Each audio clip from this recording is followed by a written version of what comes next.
It all began on a summer day, a day that felt like any other. June 28, 1914. In the city of Sarajevo, a royal motorcade made its way through the crowded streets. Inside one of the cars sat Archduke Franz Ferdinand, the heir to the Austro-Hungarian throne, and his wife, Sophie.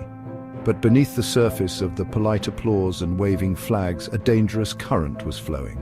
A secret society, known as the Black Hand, had a plan. So his car made a wrong turn, finding itself stalled on a narrow street right in front of a small cafe. Inside that cafe sat a young man named Gavrilo Princip. He stepped forward, raised his pistol and fired 2 shots. One for the Archduke, one for his wife. The sound of that pistol shot echoed from the streets of Sarajevo across the entire continent and then the world. Before that fateful shot was ever fired, Europe was a web of complicated promises. These were military alliances, ironclad pacts that bound countries together. Each alliance was like a line of dominoes, carefully set up and waiting for a single push. When Austria-Hungary declared war on Serbia, the dominoes began to fall one by one with terrifying speed. The German plan involved a lightning-fast invasion of France, not across their heavily fortified border, but by going through neutral Belgium. But invading Belgium was a fateful mistake. It declared war on Germany, and with that, the British Empire and its global resources were drawn into the fight. The war in Europe had officially become a world war. They carved massive, sprawling networks of trenches into the earth, stretching for hundreds of miles from the North Sea to the Swiss border. These trenches became the front lines of a new kind of warfare. Life in the trenches was a miserable existence. Soldiers waded through knee-deep mud that clung to their boots and uniforms. Rats scurried everywhere, feasting on scraps and even the fallen. Lice infested their clothes, causing constant itching and sores.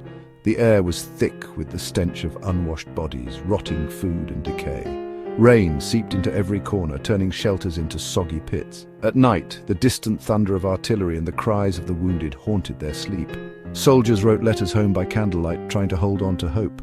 But the endless monotony, the fear of sudden death and the loss of friends took a heavy psychological toll. Many men broke under the strain, their minds scarred as deeply as their bodies. It was a terrifying landscape of tangled barbed wire, mud-filled shell holes, and the unburied bodies of fallen comrades. Mustard gas, a cruel and insidious weapon, was unleashed upon the battlefields, leaving men temporarily or permanently blind and gasping for every breath. Then came the tanks. These lumbering metal beasts were Britain's answer to the stalemate of trench warfare. The sheer scale of the slaughter in World War I is honestly difficult for the mind to comprehend. At the Somme, the British Army suffered nearly 60,000 casualties, killed, wounded or missing, on the very first day of the offensive. This was a war that devoured a generation. Villages in France and Britain lost nearly all of their young men. Families were shattered, left with nothing but a folded flag and a letter of condolence.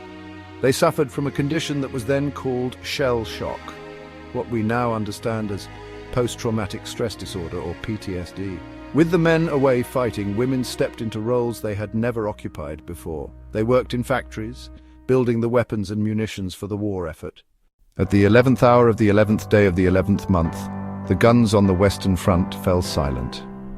The world rejoiced. The war to end all wars was finally over. The leaders of the victorious Allied nations gathered in Paris at the Palace of Versailles to hammer out a peace treaty. The resulting document, the Treaty of Versailles, was not a treaty of peace, but a treaty of punishment.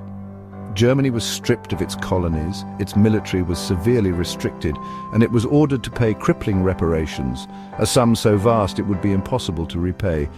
This economic desperation and national humiliation created a perfect storm for the rise of a charismatic and dangerous leader who promised to restore Germany's pride.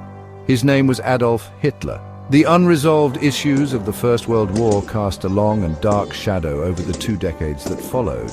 And so, just 21 years after the world celebrated the end of the Great War, the tanks rolled once more, this time into Poland. World War II had begun. The tragic story of World War I teaches us that the way a war ends is just as important as how it is fought. A peace built on vengeance is not a peace at all. It is merely the quiet loading of a gun for the next round of conflict.